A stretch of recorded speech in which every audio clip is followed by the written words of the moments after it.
ഈ സംസ്ഥയ്ക്ക് എന്താവശ്യം എപ്പോഴുണ്ടോ വിനീതനായ ഞാൻ ആ സംസ്ഥ ഇവിടെ ഉണ്ടാകുമെന്ന് കൂടി പറഞ്ഞുകൊണ്ട് ഇവിടെ ഇത് ഞങ്ങളുടെ പ്രൊജക്റ്റ് എന്നും പറഞ്ഞിട്ട് ബഹുമാനപ്പെട്ട ജിഫ്രി തങ്ങളെ ഈ പ്രൊജക്റ്റുകൾ മുഴുവൻ എനിക്ക് തന്നിട്ടുണ്ട്. അപ്പോൾ ഞാനതിങ്ങനെ വായിച്ചു നോക്കി. അപ്പോൾ പറഞ്ഞത് വലിയ പ്രൊജക്റ്റുകളാണ് ഇൻഷാ അല്ലാഹ്. അപ്പോൾ എന്തെങ്കിലും ഒരു പ്രൊജക്റ്റ് ഞാൻ പറഞ്ഞില്ലെങ്കിൽ തങ്ങൾക്കൊരു വിഷമാവും അല്ലേ തങ്ങളെ? ഇൻഷാ അല്ലാഹ്. അപ്പോൾ ഇതിൽ മനോഹരമായൊരു പള്ളി 7.5 കോടി റുപ്യാണ് ഇപ്പോൾ കാണിച്ചിട്ടുള്ളത്.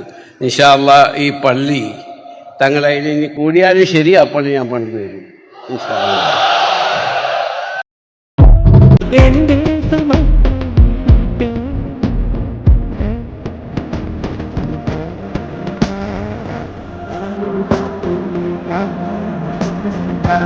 Huh?